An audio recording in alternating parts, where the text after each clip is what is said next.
Welcome to the Indie Horror Junkie Podcast.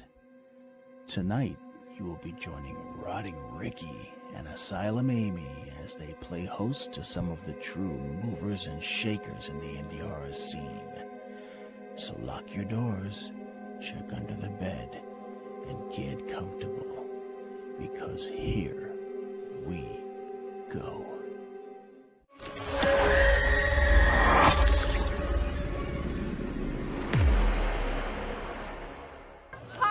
And I'm Sylvia Saska, and we're the Saska Sisters, and this is Indie Horror Junkie! Indie Horror Junkie! Indie Horror Junkie!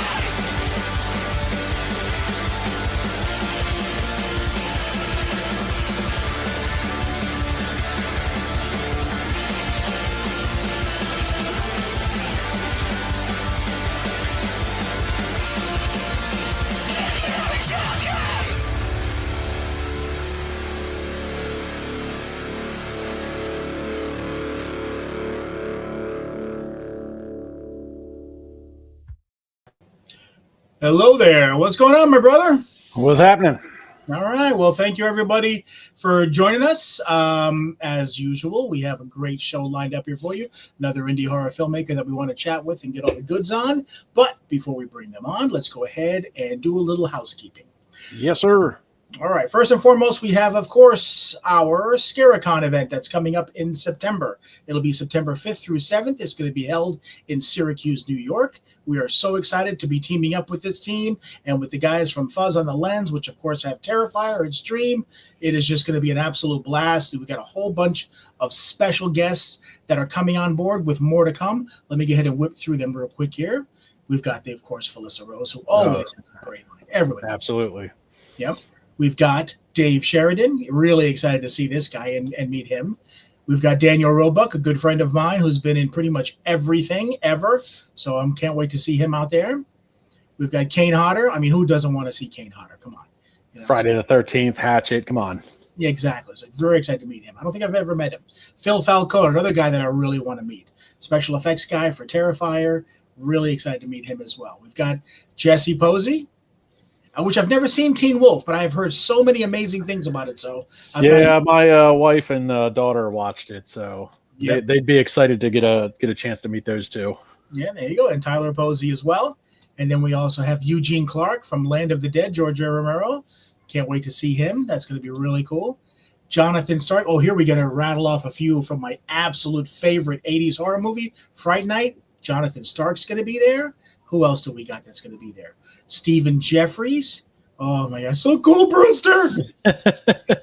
Magnum Pierce from Friday Night, and also Married with Children, one of the greatest TV shows of all time. And the most recent person they've announced is William Ragsdale, also from Fright Night. The man, the myth, the legend. Absolutely. Can't wait to meet all of them. I'm going to bring all my gear to have everything signed. It's going to be craziness. All right, what else do we have here? Let's go. We have our own film festival. Just in case you all didn't know, Indie Horror Junkie Film Fest is also open for submissions. It's going to be held at the normal MegaCon Orlando. It's going to be me, Lance, Amy, and 250,000 of our closest friends. It's an absolute blast of a time. So if you haven't had a chance to get out there, you got to go. You have to experience MegaCon. It is something that you really can't put into words. It is pretty crazy. It is. So we're going to be there that whole weekend in March. The submission process is open. So if you have a short or a feature you want to see screened, now's the time to get it in, get the early bird pricing, get that taken care of. And we also have, let's get here, the latest issue of the magazine, issue number 17, which was just released this past Friday, Friday the 13th. It's got the unbelievable Paul Wiley on the cover, the composer of the Damned. He was the former guitarist of Marilyn Manson, and he has been basically the hottest ticket as far as indie horror goes. So absolutely check that issue out.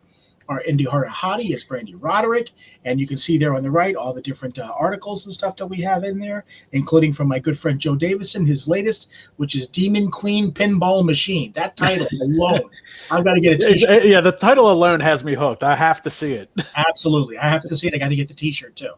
All right. What else do we have here? Oh, We did announce it earlier in one of the earlier episodes, and there is a full 2-page spread on it in this issue that was just released. But Indie Horror Junkie has a new movie getting ready to come out. Yes. Here it is. Boom.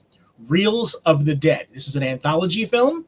We are shooting it this November here in the Port Richey and Tampa area. We're really excited about it. We're going to be making some casting announcements here shortly. And I just can't wait to let you know who we have involved, but I can't say anything here until everything gets signed, sealed, and delivered. So I'm just going to keep you guessing, but we're going to have some amazing announcements, and hopefully everybody's really going to be excited about that one, or at least as excited as I am, which is craziness. Okay. Yeah, and just so everybody knows, like, Rick hasn't even told me anything, so I know nothing about what's going on with Reels of the Damned.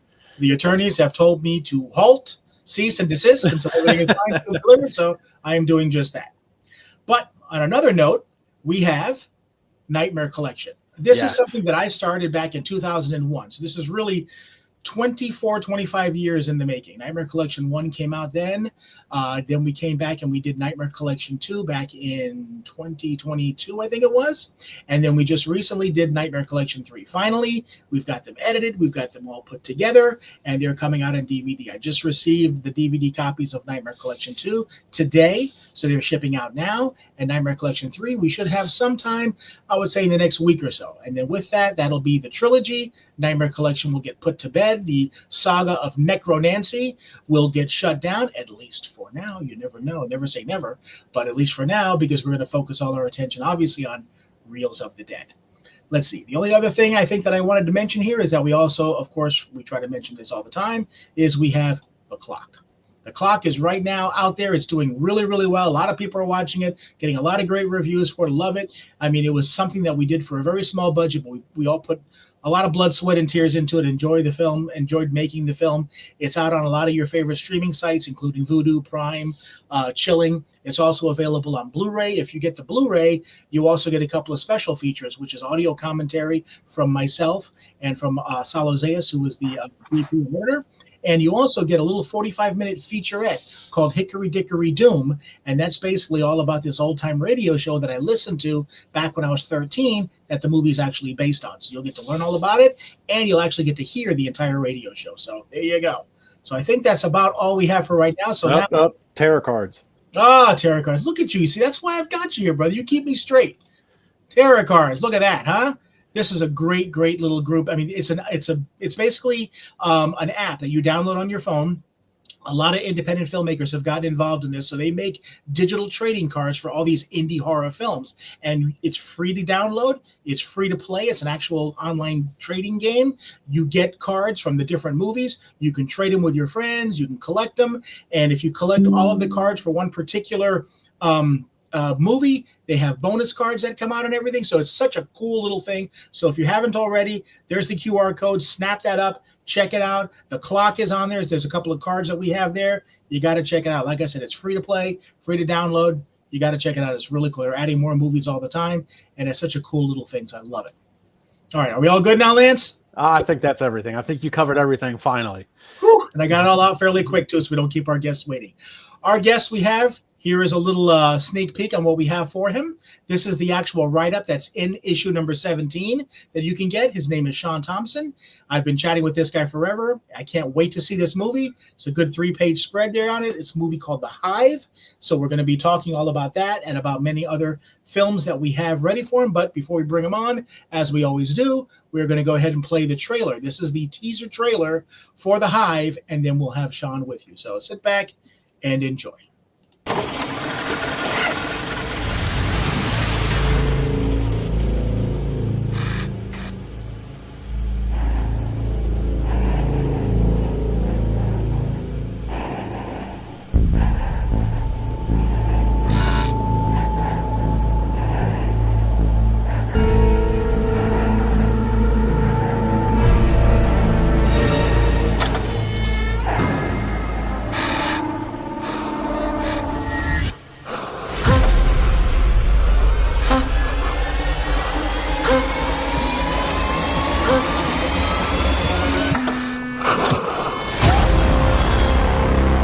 That's 8 women missing.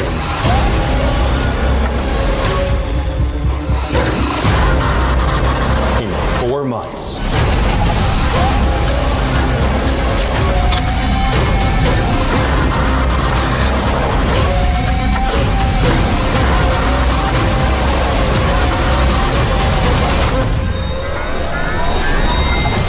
She's what?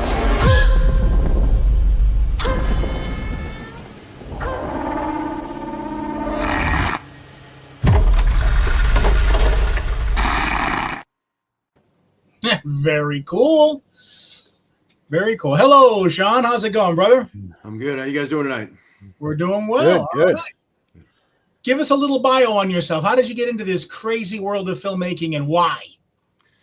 Well, I've always had a passion for film in general. Some of my fondest memories go back to experiences I've had. You know, I remember seeing Jaws with my dad when I was probably too young to see Jaws. Friday the 13th when I was too young to see Friday the 13th. And from what I've been told, apparently the first movie that I ever saw, my parents had taken me even when I was a baby in a carry-on thing in a drive-in theater. It was either Frankenstein or Dracula. So that's good parenting right there. You know what I'm saying? I was just clearly they were leaning me. That coupled with the fact that I was born on Friday the 13th, there was really this was the direction I was going. So This was absolutely destined to be then. exactly. So, It was like me when I was a kid. My parents brought me to the drive-in and made me sit in the front while they sat in the back, and we sat in the front when we saw The Exorcist. So come on now. that was probably an incredible one to see in a drive-in too.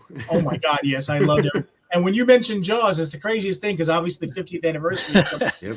That's like Rick's favorite right there. It's my Really? all-time favorite movie. It really is. But Wow. I remember when I saw it, because I was really, really young when I saw it. We saw it in the theaters. And I remember the craziest thing because people talk about, oh, well, now I'm scared to go in a pool. And I'm like, a pool? God, sharks? I've got you covered there.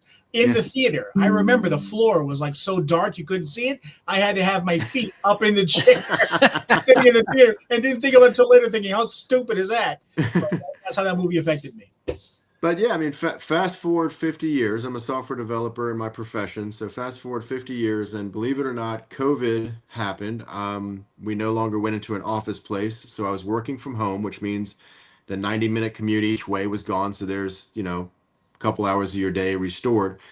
And I started making, I don't know if you guys saw, a lot of people started making them, the Friday the 13th COVID masks. Oh, I don't know yeah. if you guys saw, Yeah. So I started making those, and it was funny because I started selling them, and my algorithms started shifting in a very strange direction from just, my typical profession and hobbies to all horror-based stuff. And I hooked up with Peter Anthony. I'm not sure if you guys know yeah. Peter or not. Yes, we do. And so I saw that he was filming a Friday the 13th film called Roseblood. And I reached out to him about it. And I said, that looks really awesome. And he said, would you like a role in the film? And I'm like, yeah, I'm not an actor, but thanks though. I appreciate that. And he was like, no, it's okay. This is a fan film. It'll be small. You can do it. Trust me. So I was like, okay, well, if you say so. So I flew out west and got to be in his film, came back, and I was hooked. I found some local productions here that were looking for some people to do a fight choreography for. And I have a background in martial arts most of my life. So I said, well, I don't do film stuff, but I can fight. Can I help you out? I'm more than willing to help you out. And they said, well, come on. So we worked on a fight together, and then I did that, and somebody heard about that. So my name went there. And then next thing you know, I got a phone call from somebody and said, can you fly up here and design our fight sequence for us? And I'm like, sure, why not? And it just, mushroomed from there into, literally a dream come true at 54 years old now. So Very cool. yeah. So I'm interested because I did some martial arts back in the day. What do you have a background in? I started off in Taekwondo. In my late 20s, early 30s, I started getting into American Kempo, and now I'm doing Krav Maga. Oh yes, very nice. Yeah, I did Taekwondo. I did Lung Fudo, Ishinru Karate, and but my hips and my legs don't allow me to do that much anymore. Mm-hmm. So recently, I've had to revert to just boxing. Yeah, I have a shoulder that's held together by screws. So I was hoping to get into Brazilian Jiu-Jitsu, but I figured one bad arm bar and I'd be out of socket. Yeah, that's forever, probably so not going to go very well. No. So I figure with my size and frame, Krav Maga works really well for me. Yeah, it's an interesting one. I haven't touched on that one yet. My cousin did it, and it's pretty intense. Mm-hmm. So that's pretty cool. And so you did fight choreography on, I guess, like other fan films or short I films? started doing fan films, and then I started doing feature-length films. I started doing Depravity, Blood on the Bleachers. Oh, nice. Yeah. I'm actually the guy behind the mask. There we go. The guy behind the mask over there. So I got to I worked with Chase on the film that he did prior, the one that was renamed, and it was, this was our first relationship, so it was kind of like, yeah, you can go ahead and design it, let's talk about it kind of thing. But then he said, come back for the second film, Blood on the Bleachers. He was like, you kind of look at the script and it was like, and then a fight happens, see Shawn. So at that point, I think I had earned his trust, where it was like, go figure out what we're going to do here. This is the area. That's who needs to die. Go do something cool. Excited about Blood on the Bleachers. That's looking pretty good. Yeah, I was excited to be a part of that, and from what I've heard, I didn't get to go. Unfortunately didn't have the opportunity to go up to the premiere, but I've heard nothing but good things out of the first premiere, and then I guess there's another one in a couple of days. So very cool. Yeah. So tell us a little bit about the Hive now. I'm all excited about this. The trailer looks great. We got the write-up. How did that all come about? Okay, so I was working on a film called Depravity, which is Scott King's baby. I'm not sure if you know Depravity or not. Yeah, it's a good film. Has to deal with I don't want to give anything away, but basically kidnapping females, torturing them for fun, et cetera, et cetera. But if we keep it at that level, then you don't know any of the hidden stuff that happened. You learn through the scene, so we're good there. I just saw a movie about that movie Dangerous Animals with Jai Courtney or whatever. I haven't seen He that one. basically kidnaps women, brings them on this boat, and feeds them to sharks and films it. Ooh, oh, okay, yeah, I've seen the trailer for that. I haven't seen the movie yet. It's a good movie, very creepy movie. Okay, very cool. I have to check it out. Yeah. So I loved. That film hit a lot of things that I liked. I'm a very big fan of films like Hostel is one of my favorites. Yeah. The original. The second one is neat because you got into the global dynamic of it. Correct. I liked. I just put it out there. An old movie called Kiss the Girls. I don't know if you remember that one from the 80s or not. Okay. Morgan Freeman. Yeah. Yep. And Vacancy. So there's a lot of components of different films that I liked. So let me preface by saying I have no formal education in anything that I've done, obviously, other than the martial arts. I'm not a scriptwriter by trade. I'm not a filmmaker by trade. I'm not a director by trade. I'm not an actor by trade. I'm a fighter. That's about it. But I know what I like to see, and I know what, at least for myself, has stuck in my head. So I mean, we all, if you hear the word The Shining, you know the scene you see. If you know Jaws, you know the sound that you hear. And I may not have seen the movie in 25 years, but I know that sound. Yeah. And so it's those elements that I love about cinema so much that get into you and they live with you your entire life. There are quotes that I'm sure everybody says from movies. And people think that they're profound for saying those things when they're actually like, something from Rocky, Right. It's not about how hard you can hit it. It's about how hard you get hit and keep moving forward. That's how winning is done. So, the concept of the Hive came a lot from Depravity. I liked that. I liked the idea of Kiss the Girls. I loved the idea of, the 8mm creating a snuff film.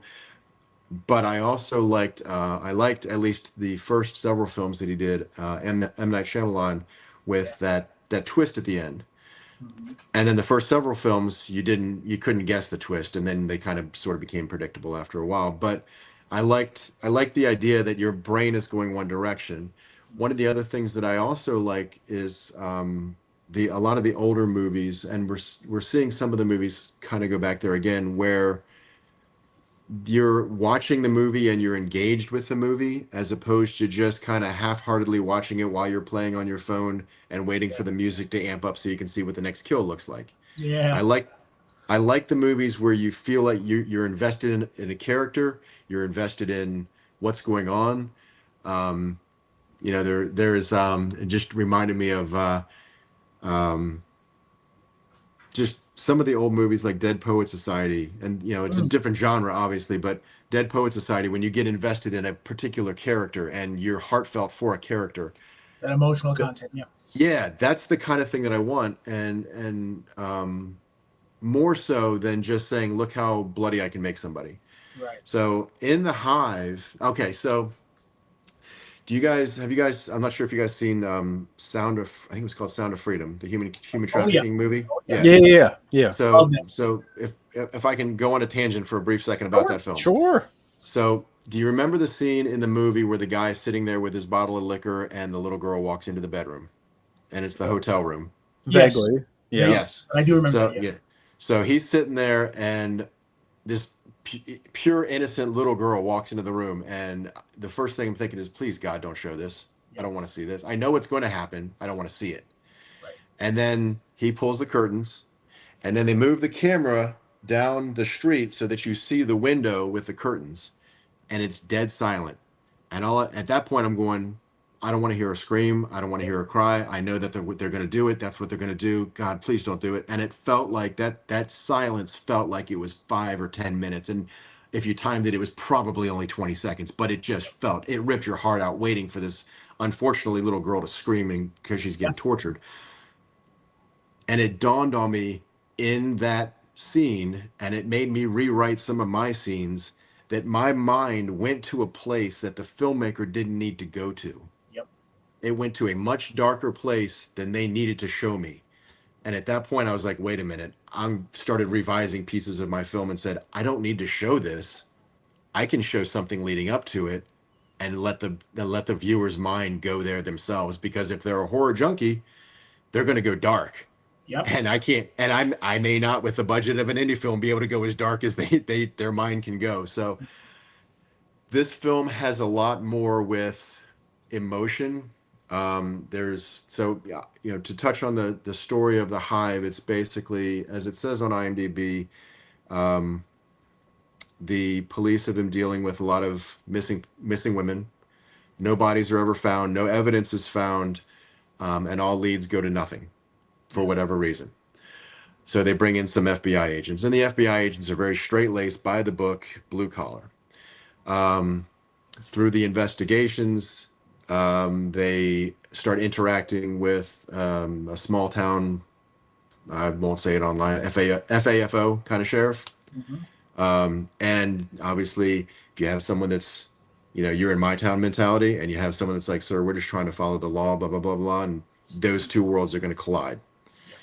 Now what happens is you start seeing one character one way, and as you learn about that character, your perception of that character, not so much what they've been doing, but the perception of their justification or reasoning behind it, changes through the film.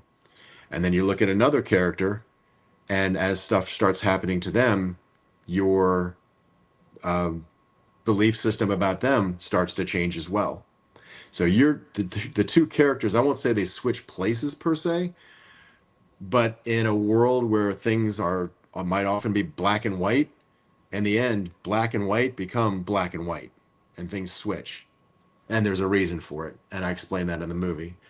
Through the film, you're given clues, and it's not going to be like the movie Clue, where you're going to. Oh, but, damn it. There's Mr. Green is not in the hall with the candlestick. But if you're paying attention in the film, you can quite possibly figure out the third act in the first act. So, and I do that purposely again because, do you remember I See Dead People? Yes. Sixth Sense? Yeah. So you watch that movie and then you find out afterwards he was dead the whole time, and then you fall. Spoiler alert! Spoiler alert! That movie from 20 years ago. He was dead the whole time. Jaws is a shark too, in case you missed it. Damn it! But then you start seeing people online talking about well, every time you saw the color red, Bruce Willis was next to the color red because he was dead, and then you go back and watch it again, and you're watching for these things. Well, what I want is the audience to watch the film, find out at the end, and go, "Oh shit." And then go watch it again and go, oh my God, he told me right there. Yeah. That's what I want. That would be my wife. My wife ruins everything for me when I watch stuff because she figures stuff out in the first 10 minutes, and she'll be like, oh, it's that guy. And they're like, there's no way it's that guy. No way that's Get to the end and it's that guy. And I'm like, God damn it. I mean, everything I watch. Yep. So I try not to watch anything with her. Yeah, it's out of the room, might be smart. But to touch on something. Go ahead. Yeah, sorry. No, go ahead. So I think the thing is that I don't want people to just watch the film. I want people to watch the film, to get engaged with the film like we used to do back in what I would say the old days. To be invested in characters and to really, at the end of it, actually kind of go, whoa, as opposed to just going, oh, that was fun. Let's go home now. Yeah, and those things like you just mentioned about like Bruce Willis with the color red and stuff like that. I mean, those are some things that are really intense because of all what has to be put into making that movie. But what it does is not just like you said by getting people invested, but also that's the rewatchability. People talking about it and bringing it up for water cooler talk or whatever. Oh, now I've got to go back and watch it again. I didn't catch any of that stuff, and I love stuff like that. And one of the other things you mentioned earlier about how your brain will take you to someplace darker than it'll ever be. My first movie I ever made was a movie called Web of Darkness, which is its own catastrophe. We won't go over that right now. But I had Tom Savini, who's the greatest special effects artist, or at least to me at that time, he was my hero in the world. And I had him involved in that. And I remember sitting around talking with him one time, and he brought that same thing up, that sometimes you don't want to show something. You'll allude to it. You'll put it behind a curtain or behind a door or whatever it is, because your brain will conceive something much darker than you'll ever be able to put on film. And you know, it's the way people think. So that's absolutely true. Yeah, that's what I'm going for. And the casting that I've done for this film, it's been very probably, like I said, this is the first feature film that I've ever done. I've done some short films, but this is the first feature film that I've done. And I'm getting assistance from my girlfriend in watching the castings to help me out to get, you know, some differing opinions from different perspectives and stuff. But the brunt of the weight of the work, if you will, I'm doing myself. So it's a slow and methodical process. And probably compared to most people that cast out a film in a week or two and it's done, I've been spending 2.5 to 3 months casting this out. Well, I can tell you, as far as your cast goes, I mean, a couple of names jumped out to me that, like Angel Bradford is, I mean, she's amazing.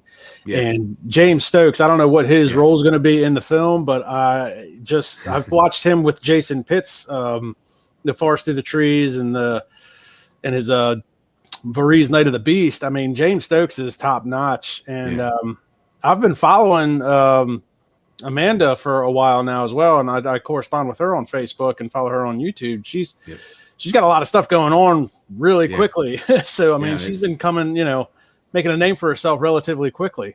It's good stuff. I was able so one of the things that I've done since it's been so slow and since I've been able to do each of the castings myself is I watch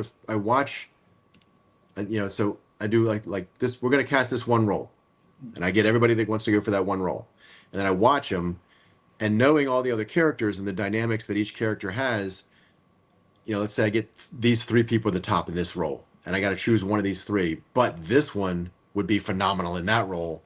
Then I will actually send this role to that person to say, do me a favor, give this one a read. You did great here, but give this one a read because I think you can hit this one a home run on this one. So that's kind of why it's been slow. And because of that, there are some people that would be very, very good in some roles, but they are going to be exceptional in the roles that they got put into. Angel is a perfect example of that. She nailed the role that she auditioned for, but this other role, I've worked with her in a couple films so far, and this other role, if she just goes pure manic, she will have a ball, and everybody will just be like, damn, and that's what I want.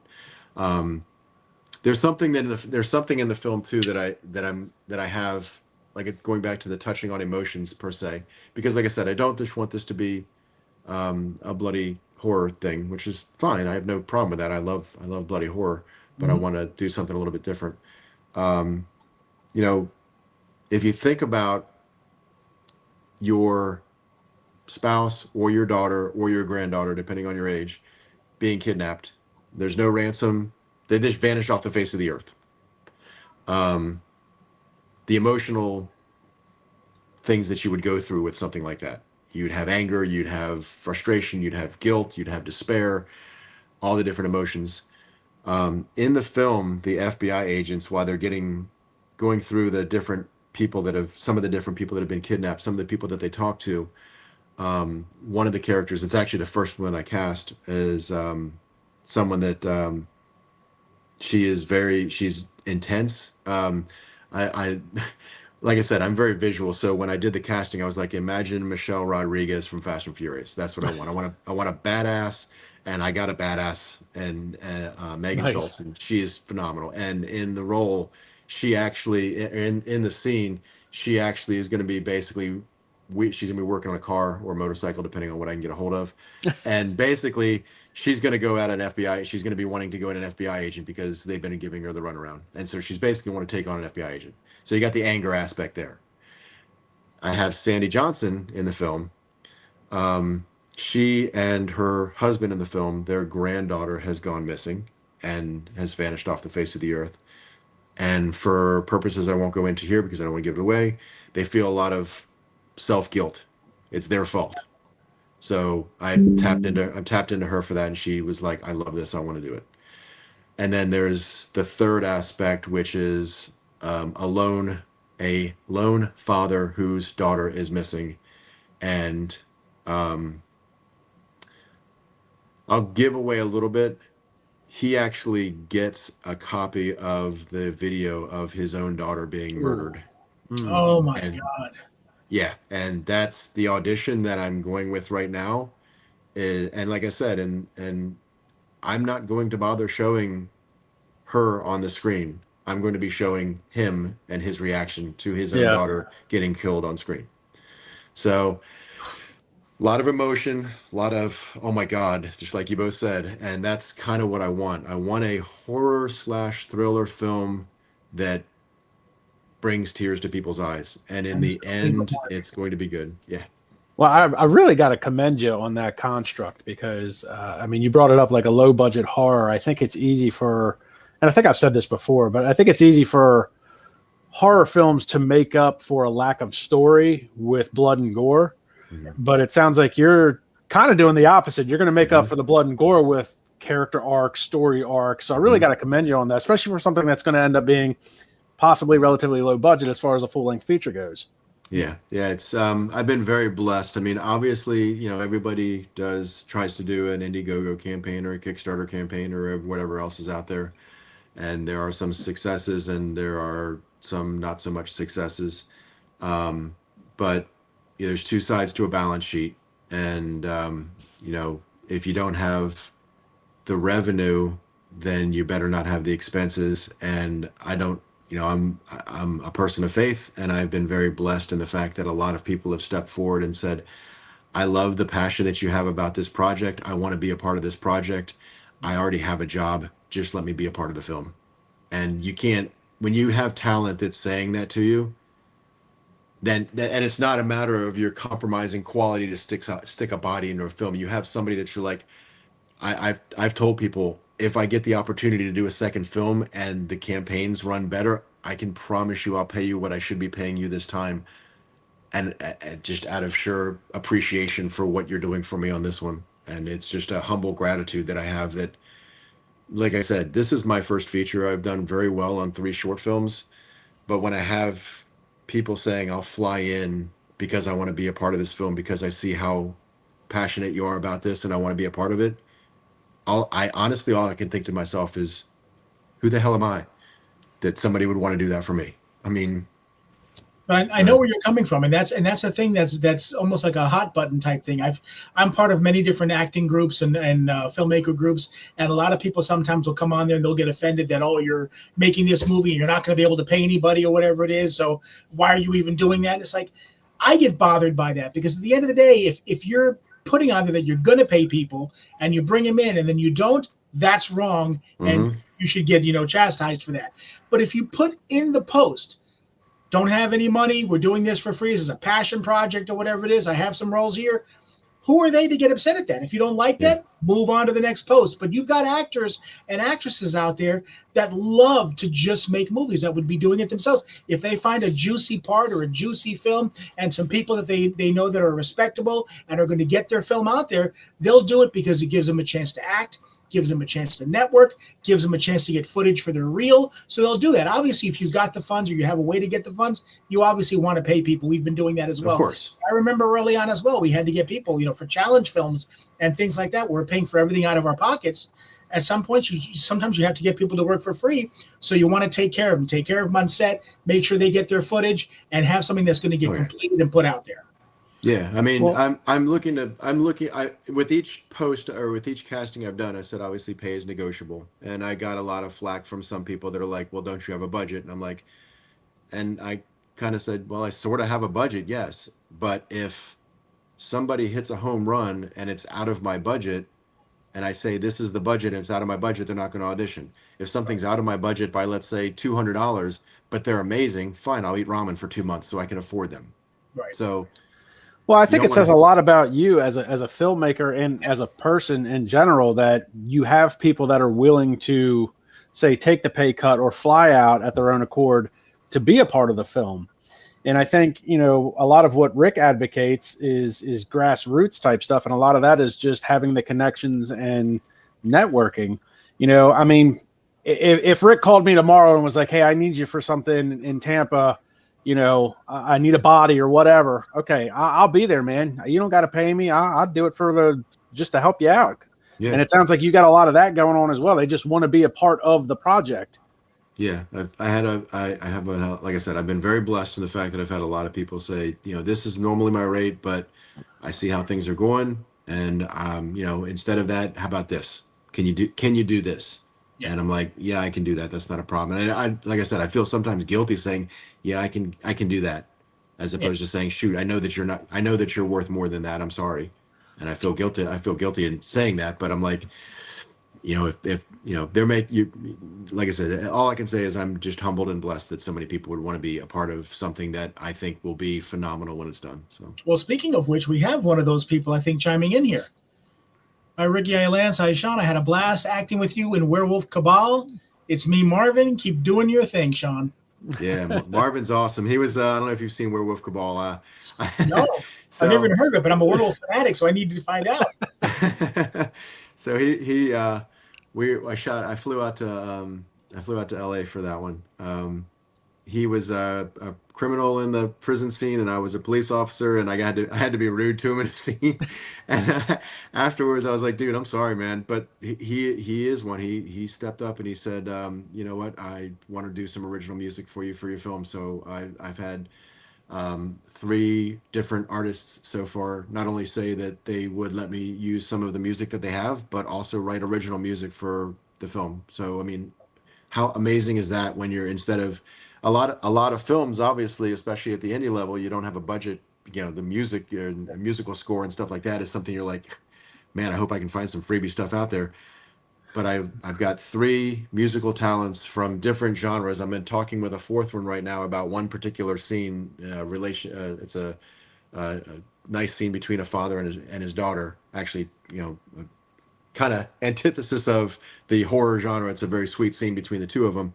And so I want this particular person who does more like a pan flute kind of music to kind of diverge from the typical, but heavy metal type music and kind of a Tori Amos type feel music, Marvin's music. So there's a lot of different collaborations, and I'm like, I don't know, because again, I'm not well versed in this. You figure if each one does 2 songs, you pretty much have a soundtrack to an album right there, a soundtrack to a film right there, and that's pretty amazing. Yeah, absolutely. So everything's just, like I said, I'm having fun. Things are working into place. So I'm just kind of, I don't want to say that things are moving by themselves, but every time I feel like frustrated about something good happens. I had one of the leads texted me the other day, and he was like, "How you feeling?" And I'm like, "Stressed." He was like, "Why?" And I told him why, and he was like, "If you need an ear, man, that's what we're here for. This is what the team does. If you need to call and just scream or cry or whatever you need, just do it. That's what we're here for." So, and again, coming from an actor's background, I would not, because I'm new in the acting realm for a couple of years, I would have fathomed, hey, script writer and director, do me a favor, give me a call if you need to scream at me for a while just because you're frustrated about life. But I love that, though.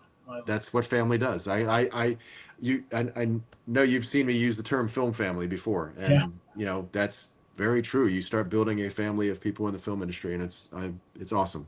Well, I mean, that is something that is near and dear to my heart. I mean, every movie that I make, every set that I'm on, I try to treat everybody as family. I really do, because you're going to know those people. You want to do right by those people. Those people are coming there and auditioning for you and filming and working their asses off. So you want to do everything you can for them. So I've got relationships. One of the best, I won't say one of the best, but one of the coolest relationships I got is my very first movie I made was a movie called Web of Darkness.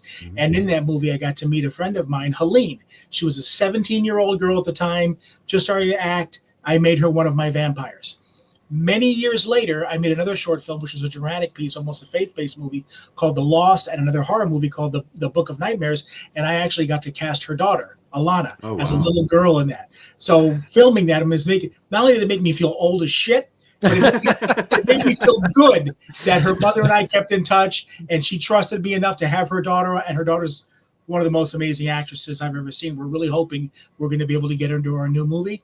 But it's just that relationship that you build with people, and you do right by people. And if you do that, they'll be with you the whole way. And I've made so many great friends on these sets that I talk to and consider my friends today. I try to use them when I can, but I'm, if not, just chatting with them, whatever. And that's that film family. I love that. Yep. Yeah, and I can attest to that, because he had me go out for MegaCon this past February, and I mean, did it just for the experience. He needed help. I'm there for you. And everybody, he was very welcoming. He knew that I'm not, that's not really my bag doing that type of stuff. So I was kind of green to it, but I haven't been in a film yet, wink, wink, but I'm just joking, Rick. But I mean, that networking and that, that friendship that, and me and Rick still talk almost every single day about something. Yeah, absolutely. Awesome. I do have a question here for you, though, from Tarot Cards. I see a lot of promotion showing the casting of this film. Is this the largest cast you've worked with? Yeah, it's funny. I joked with somebody the other day. I said a lot of the first-time horror indie films are like, these two couples went in the woods, they met a creepy guy along the way, and then there was the killer. So you have a cast of 6 and you're done. Very accurate. This is a cast of roughly 50, not including extras. Wow. Yeah. It's I put it into Chat GPT. I put the whole script into Chat GPT and basically said, "Let me know what you think." It liked a lot of it. It actually mentioned, he goes, "There's a lot of casting here." And I was like, "Well, thanks, I guess." But there's a lot of scenes like so I was watching Unlawful Entry. I don't know if you guys remember that movie, Ray Liotta. Okay. Ray Liotta. Yeah. So I was watching that movie. So in the Hive, the first, as I thought it was done, nobody got arrested. Watched Unlawful Entry. They had a SWAT scene. SWAT comes into the house, and I was like, you know what? I want that. So now I need to fit that into the script so it's logical. So that scene added 6 SWAT members, a person they're going after. And that subsequently led to a good cop, bad cop scene with an interrogation room and an attorney, public defender. So I just added 6, 7, 8, 9, 10 people, all because I watched Unlawful Entry, and made it so that it also not only fits the film, but also gives a little bit of a divergent of what you're thinking. What you're thinking is about to happen isn't what happens. Yeah. So that's it. It's. I see it compared to a lot of the indie films that I've been on, and it is a little scary because when you start looking at Hollywood films, you're in the 40, 50, 60 person film range. But then you see something, you go, okay, a SWAT team of 6, that's 6 right there. We're going to be doing a scene in a gentleman's club where there's going to be a 2-on-4 fist fight brawl. We have a actual retired MMA fighter that's going to be in it. So you figure there's 6 people right there. And each, like the fist fight, and your bouncers and stuff like that. So basically, you end up with roughly 10 or 12 people in that scene, and that scene is to set a specific, like I told you before, the sheriff is an FAFO kind of sheriff. This establishes what he does in this particular scene, that I don't need people's help. I can take care of my town mentality. So it serves a purpose, and there's a handful of people, and those people are basically one and dones, if you will, but they actually serve a functional purpose. It's not just a bunch of people just to throw a ton of people at a film. But yes, it is a very large cast, and but I think it's going to be a lot of fun. I got a lot of different dynamics in there. I'm a Gen Xer, so I dig the old movies like War Games and stuff like that. Oh yeah, one of the only good more as speaking as a software developer, one of the only more realistic computer hacker type films. All the other stuff is kind of Hackers was an entertaining film, but it was nothing like hacking. But so I'm actually I have a IT specialist hacker in the film, and she is awesome. Her audition was hilarious. She's going to be jacked up on caffeine the entire time. She's going to be watching the movie War Games while she's there. So Nice. I love yeah. that. So and that's one of the things that I'm having fun with too. Is I'm also purposely putting in a few. I don't know if you call them Easter eggs if they don't really tie to anything, but just to make the whole purpose of the film is basically this is my life kind of thing, if you will. So I loved War Games. It's going to be there. I can give away the Hive if anybody knows what the reference to the Hive is. If you hear the word Hive, what do you think of? Bees. Huh? Bees. Well, yeah, I mean, you got the back of the shirt that has the honeycomb, which specifically is for a specific thing. But Also, wasn't that that was I remember watching a show. I can't remember what the show was that had a hacking network that they referred to as the Hive. I know what you're talking about, but that's not it. Dang. I can't even remember the show either. Resident Evil, the underground. Oh, okay. Yeah. It's called the Hive. Not what I was referring to, but yes, I do remember that.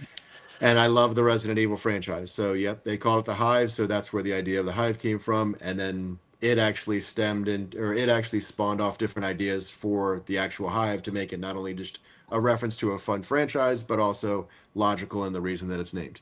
So there's, little, I guess, breadcrumbs of my entire life of watching movies, which looking back now, maybe I have watched too many movies in my life. You can never watch too many movies. You can never watch too many movies. I got 3,000 DVDs in my living room, so don't even say that. But I did want to touch back on something you just said. You said you've got 50 cast members, and that does not include extras. Did I hear that correctly? You heard that correctly. Okay, because I made a movie called The Clock, which was my first feature film since I started making it. And I remember talking to a friend of mine, Chris Lato, who first convinced me to do this. And he said, okay, well, if it's going to be a low budget movie, you want to write a script that's going to only have like maybe 3 or 4, maybe 5 cast members, 1 to 2 locations tops, and you want to shoot it in 5 days. That's going to be the best way to do it for this movie. So I wrote a script that had 32 cast members, 11 locations, and we shot it in 5 days. So it was breakneck speed, and that was 32. You've got 50 and extras. That's outrageous. So, and I'm sure there are many people out there that are probably shaking their heads and it's never going to finish. I will say that as a businessman, I'm already ahead of schedule. There you go. The filming is supposed to be Q4 and Q1 of this year. Next year is when it's slated for scheduling to shoot. However, we are actually going to be filming the SWAT scene, the interrogation scene, and the attorney scene in one day in August. We're going to be filming the Gentlemen's Club scene on Labor Day. So that alone is 2 scenes, 2 locations, and roughly 20 plus people. There you go. So the idea is to knock out as many of those single times as possible. And then get to the point where you say, okay, we all have to fly in, because now not only do we need lots of different people that overlap in different scenes, but also the people on a couple film sets have joked with me about this. They're like, you are a stickler for continuity. You are almost a pain in the ass for continuity, because it drives me nuts, because I hate watching a film and I'm like, the cigarette was in his left hand, now it's in his right hand, now it's back to his left hand, and his drink's going up and down and up and down. Oh my God, that's not that hard. As a film reviewer, I pick up on continuity errors a lot, and I don't generally specifically point them out when I do a review, but I will let it be known that, hey, there's some continuity errors, unless it's like blatantly obvious. So I can appreciate the fact that you're a stickler for continuity. It is key. It is very key. Especially when you start killing people, because obviously most films go in through a kill sequence. There's nothing worse than killing somebody and either the blood looks completely different or the murder weapon has suddenly gone clean, as though they just washed it afterwards. And I'm like, please at least keep it dirty. I hear you. The kills in the end, obviously, all horror films, and it is a horror film, even though it's more of a thriller type subgenre. they have a sequence of kills that happen at the end, and they will be shot in order so that they logically make sense, and then nobody will, so that you, Lance, won't be able to look at it and go, ah ha ha, that blood trail was not there a minute ago. Because now you know Lance is going to be looking for that shit, so you want to make sure that you're on point. Now that I know that you're a stickler for it, I'm going to fine tooth comb your film. That's right. So, like I was telling you before you came on the show, we have a lot of filmmakers and stuff that tend to watch this, and they like to hear different things about the process and stuff. When you wrote it, because you wrote the script, right? It's your Correct. script? Okay. Yes. And you've already raised the budget? I'm in the process of raising it. I have personal funds. I'm basically, to be blunt, I'm investing in myself. So I've basically gutted my retirement, and I'm investing everything in myself. And any money that is raised in the Indiegogo campaign will offset what I'm basically. I was going to ask you about that, because I noticed the Indiegogo campaign, you're far from your goal, unfortunately, and not a lot of time left. Yeah. Are you going to extend the time at all? I made it a flexible, so it doesn't have an end date per se. You have to put an end date in when you do an Indiegogo campaign, but you can either do it as fixed, which means if you don't hit it, the money goes back, or if you keep it open, then it just basically stays in perpetuity, if you will. Okay. So, I mean, the goal that's on Indiegogo is only half the goal. The rest of it's coming out of my pocket. Oh, wow. And Indiegogo is a weird beast. I mean, I know people like Chase, and I know the Mahal brothers who just recently lost Michael Mahal. Yes. But those guys, it was a business, and they had it down pat. They had their goals. They were constantly on Facebook, because everybody that I've talked to, including them, say that to successfully run an Indiegogo or a Kickstarter, it's basically a full-time job. Because you're constantly updating, you're constantly doing things and setting it up. And there's so many people that are doing it that way. So the market is so, flush with all that stuff that it's really hard, and the algorithms, and there's just so much to take into it. So yeah, I completely feel your pain with that, because we're getting ready to do a small one as well. We've got most of our funds already in place for that, but I feel your pain there, and I know what's happening. So you said the Indiegogo is currently ongoing? Yeah, it's currently ongoing. Okay. I mean, it's going fine. It's not. I hope that it hits goal. We have a couple people that are talking about being associate producers, so that'll obviously help, because those are big dumps, which is nice. I mean, basically the idea is whatever is not raised from there, obviously, is just going to come from my retirement. Yeah, I hear you, brother. Have you thought about, after the film is done, have you thought about the route you're planning on taking, whether it's going distribution, self-distribution, or... Quite honestly, my goal is to figure out, once I get it film complete and get it into my editor's hands, is when I'm going to start calling people like yourself and some others that have actually gone through that, so I can hopefully sidestep some of the hurdles and not waste my time and be like, what are some paths, what are some contacts, and those kind of things. So I figure that's probably the best time, when he's starts the editing process and starts getting it, and I'll have a lot of bandwidth to start looking around and researching. Yeah, absolutely. Okay, sounds great. Did you have it as we're getting close to time here, because we could have gone for 2 hours with this show. We always can. Yeah, exactly. I just love talking movies, and especially with people like yourself who are passionate and who are driven and stuff like that. To me, that's the stuff I feed off of. So I really, really appreciate it. But since we're getting down, like I said, towards the end, is there anything else that you've got? Have you started thinking beyond the Hive? In other words, once this is done and wrapped, are you one of those guys that's going to spend the next 6 months or a year just promoting it and being behind it and supporting it? Or are you that guy that, hey, once it's done and it's handed off, I'm on to the next movie or the sequel or whatever? The way the film is written, a prequel or a sequel could be written to it. Oh. So it's open to prequel as well as sequel, if things go well with it. I already have another story that I would like to write. And I already have a couple people that are interested in being a part of it, based on the brief synopsis that I've given them about it. I'm still writing. I have a couple still write some short films, which are fun because you can bang those out in a day or two.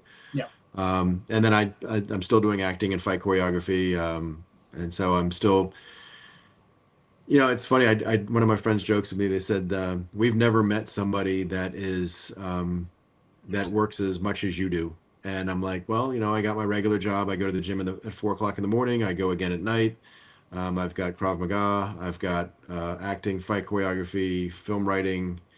And they're like, so when do you sleep? And I'm like, I don't know. I guess when they make caffeine. We appreciate you finding the time for us. So, the immortal words of Bon Jovi, I'll sleep when I'm dead. Exactly. My dad says. You couple that with still trying to be a good partner to your, to your partner, still try to be a good dad to your kids as best you can.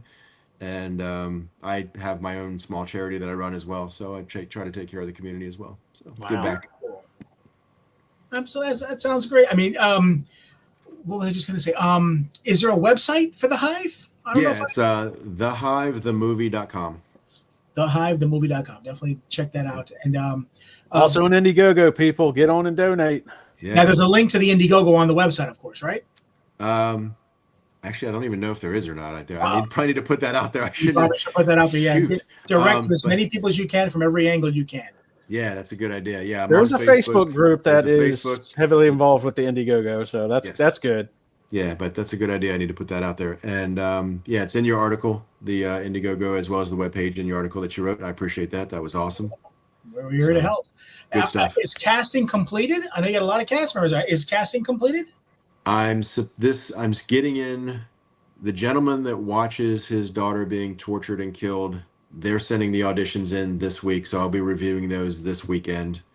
And I have the pre-credit female is the last one. I have a couple auditions that are coming from that, and hopefully I'll get those taken care of this weekend. And then it'll just be, I need extras in the diner, extras in the police station, and extras in the gentleman's club. I have to say this. I'm an actor myself, and I've thought about, and I've been putting out there for a couple different films, but I am not sure I would have the intestinal fortitude to be able to audition for that role that you just mentioned.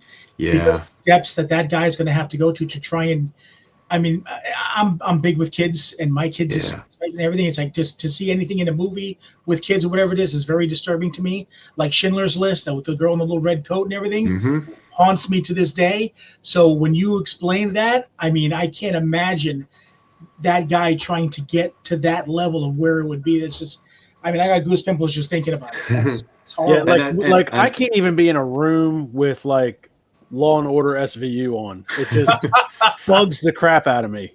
But the thing that I really want is when I spoke the scene to you, you guys both had a very intense reaction. Oh yeah. Now imagine that's just me sitting in a room telling you. Imagine watching it. That's what I want. I want people to watch it and literally be like, "Oh my god." Yeah, it would be a very visceral reaction. Yeah. Somebody watching it.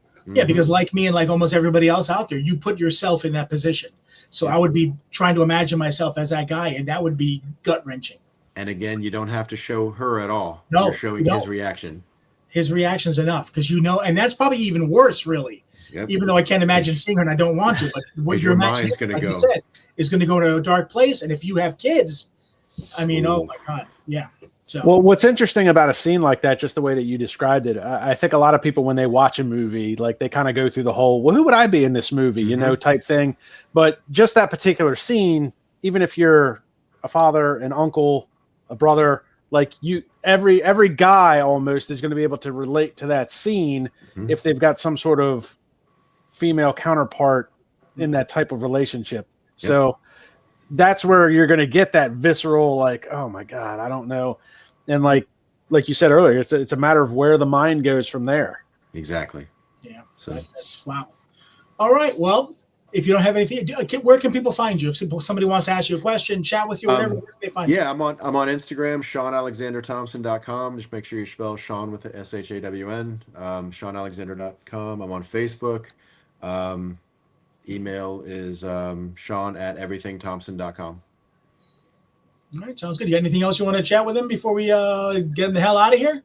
I think he's covered everything. I'm really looking forward to this film. It sounds really, really, really good. Like it's the passion that he has to try and pull this off. I really got to commend him for. I'm really looking forward to seeing how this pans out. Thank you. So guys, go check out the Indiegogo. Definitely. Thank you. Donate to the cause. Appreciate everybody, all your watchers and listeners and everything. I definitely appreciate everything you guys do. Absolutely. All right, brother. Like I told you earlier, we're going to kick you to the green room real quick here. Take part of the snacks, whatever you want there. We'll close the show out real quick, and we'll be right back with you. Give you a proper goodbye. Okay. Sounds good. Thank you, Ben.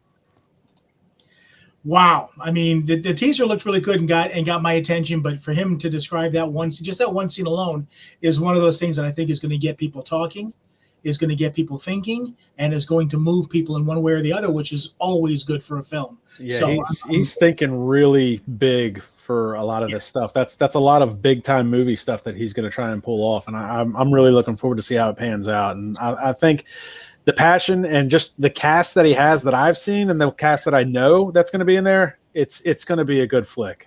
Yeah, and he sounds very driven. He sounds like he's one of those dot the I's, cross the T's kind of guy. And so Absolutely. So it's going to be something special. And some of the comments we already got from people that have worked with him in the past. So thank you, everybody, for joining us. Another great show that could have gone on for a couple of more hours because I love talking with people like this. So definitely check it out. Find his webpage, thehivethemovie.com. Check it out. Check out the magazine, issue number 17 that just got released, because we got the full 3-page spread, including all the links. And definitely hit him up on Indiegogo if you want to help out and make this movie happen. He could use it. I think the entire indie horror community could use it as well. So we appreciate it. We'll see you guys next Wednesday. Yes, sir.